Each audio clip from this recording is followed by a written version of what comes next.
দেখলেন, আমি বলেছিলাম না, রাধা তো গোপালের পিছনেই পড়ে গেছে। এবার ওকে খুঁজেই ছাড়বে। রাধা কৃষ্ণ, আপনি যান না রাধার কাছে। আরে না না, এখনই কেন, আরো কিছুক্ষণ অপেক্ষা করুন।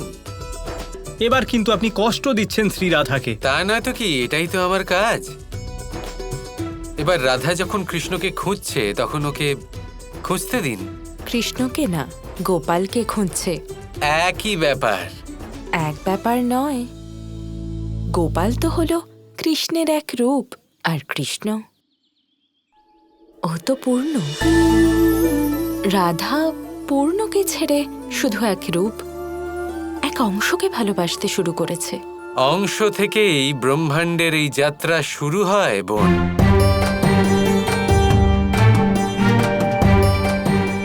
মহাদেব, আপনি কি ভাবছেন? ভাবছি না গৌরী, দেখছি বলরামকে, যে উনি সাম্বের সাথে কি করতে চলেছেন।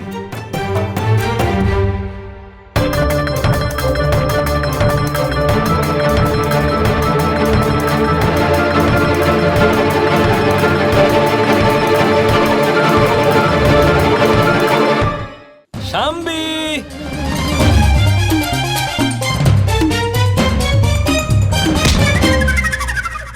আরে কোথায় ছিলে তুমি তখন থেকে?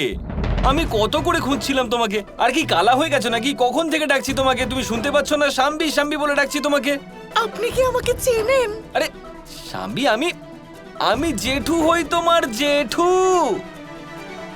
আর তুমি হলে আমার সুন্দর মিষ্টি শাম্বি।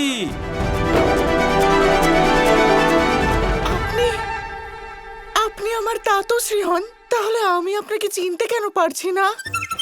নিজের কর্মের দোষে। মানে? আরে পুত্রী, তুমি কাজই এরকম করো যে তোমার সাথে এইরকমই হয় বারবার। ছোটবেলায় মাথায় লেগেছিল একবার, তবে থেকে হয়েছে তোমার এই অসুখটা। উল্টো পাল্টা কাজ করতে থাকো, আর কাজ করার পরে সেটা ভুলেও যাও। আর আজ কি করেছো সেটাও তুমি ভুলে গেছো, তাই না? হ্যাঁ। কিন্তু আমি তো জেঠু হই না তোমার, খুব ভালোবাসি তোমাকে। এসো। আর জেঠু হওয়ার কারণে তোমার ভুলের কথা যদি আমি মনে না করি, তাহলে আর কে করাবে?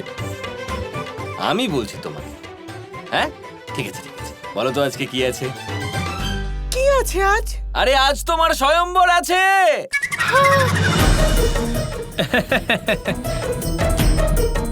আমার স্বয়ম্বর? আরে জেঠু হই আমি তোমার, আমি তোমাকে মিথ্যে বলবো নাকি? হ্যাঁ, তোমার জন্য ভালো কিছুই ভাববো, তাই না?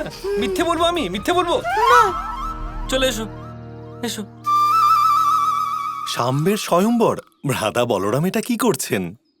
এর থেকে ভালো শাস্তি তো ওই মূর্খের জন্য আর কিছু হতেই পারে না বাসুদেব। ওর বিয়ে দিয়ে দিন আর বিদায় করে দিন ওকে।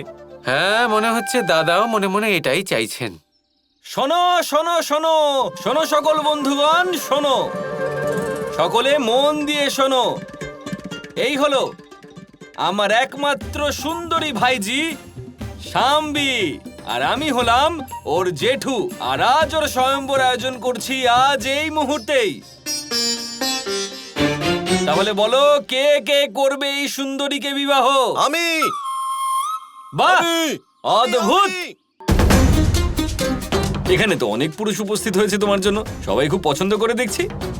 ঠিক আছে ঠিক আছে, কিন্তু এই স্বয়ম্বর এত সহজে হবে না বন্ধু। সবাইকে নিজের প্রতিভা দেখাতে হবে। এই লক্ষ্যের একদম মাঝখানে যে তীর ভেদ করতে পারবে, সে আমার এই সর্বসুন্দরী ভাইজিকে একেবারেই পাবে না। তাতশ্রী? বলছি তো আমি। ওকে কে পাবে? যে ওই লক্ষ্যের থেকে যত দূরে তীর পাঠাতে পারবে। এটা কিরকম অদ্ভুত স্বয়ম্বর তাতশ্রী? আরে তুমি বুঝতে পারছো না, বর যত অযোগ্য হবে ততই আমাদের হাতের মুঠোয় থাকবে, আমাদের তলায় থাকবে, আমাদের কথা শুনবে, আমাদের দাস হয়ে থাকবে। হ্যাঁ হ্যাঁ হ্যাঁ তাতশ্রী, শুরু করুন শুরু করুন। হ্যাঁ হ্যাঁ, তীর দূরে ছোড়ো। দূরে নিশানা লাগান। বাহ,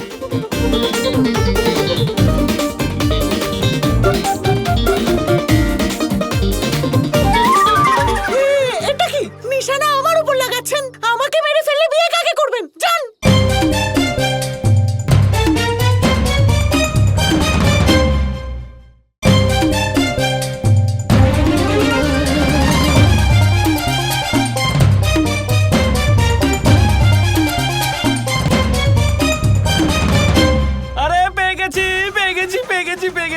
আরে এই দেখো আমার সুন্দরী ভাইজির জন্য সুন্দর জামাই। আরে জামাই বলছি কেন, অমূল্য রত্ন খুঁজে পেয়েছি আমরা। আরে আমি তো বলি আর কোনো বিলম্ব না করে তুমি এটা ধরো। আরে ফেলো ওটা, এটার আর কোনো প্রয়োজন নেই, ধরো এটা। আর তুমি এটা ধরো। আরে আরে আরে, নিজে পড়তে হবে না, ওকে পড়াতে হবে, ওকে বিয়ে করতে হবে। পড়াও। আরে হাততালি হাততালি। আরে পুত্রী তুমিও পড়াও এবার। আরে পড়াও, কিচ্ছু হবে না। আরে হয়ে গেছে বন্ধুগণ, হয়ে গেছে, বিবাহ সম্পন্ন হয়ে গেছে। আজ থেকে তোমরা দুজন স্বামী স্ত্রী হলে। তাতশ্রী, এইসব ঠিকঠাক হচ্ছে তো? পুত্রী, তাতশ্রী, ওর একমাত্র ভাইজি। তাতশ্রী, আমি হ্যাঁ ঠিক আছে ঠিক আছে, হয়ে গেছে হয়ে গেছে, বিবাহ সম্পন্ন। যাও যাও, এবার তুমি ওর সম্পত্তি। ভ্রাতা কৃষ্ণ, আপনার দাদা তো আপনার থেকে বয়সেই নয়, দুষ্টুমিতেও বড় দেখছি। আমি তো বলি বাসুদেব, ওর জ্ঞানই ফিরতে দেবেন না আপনি। ঠিক করবেন না ওকে কোনোদিন। যদি ওকে ঠিক না করি তাহলে লক্ষণ আর কি হবে? আর তাছাড়া শাম্বর জন্য যে শাস্তি নির্ধারিত তা ভবিষ্যতের গর্ভে লুকিয়ে রয়েছে। কি করি তোমাকে নিয়ে শাম্ব?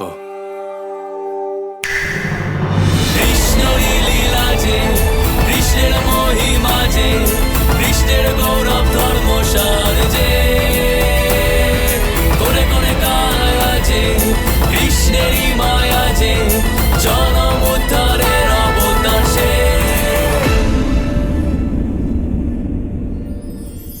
আপনি কি কখনো কোনো জলের ধারা দেখেছেন?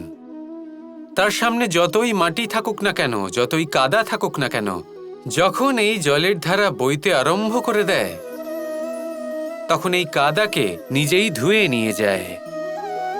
ওই কাদাকে ধুয়ে দেয় এবং নিজের পথ নিজেই তৈরি করে নেয়। তাহলে আপনিও এরকম জলের মতো হয়ে উঠুন।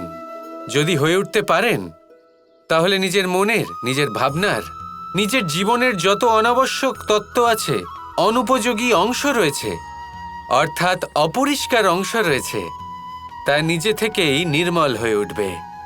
আর যেরকম জলের ধারা কখনো থেমে থাকে না, সব সময় বয়ে চলে, সেইভাবে আপনিও কখনোই থামবেন না।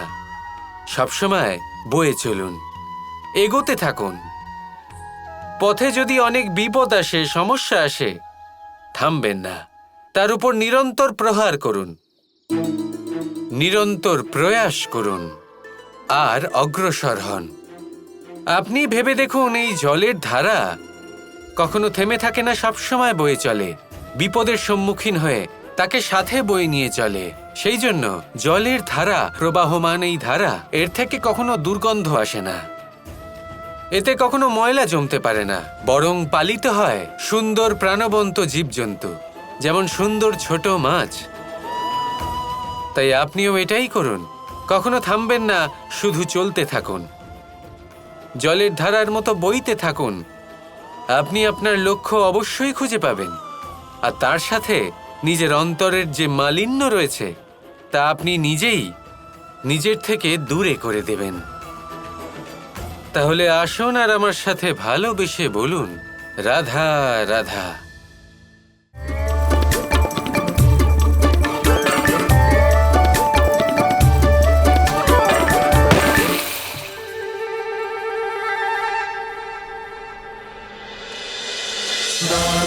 Krishna Krishna Krishna Krishna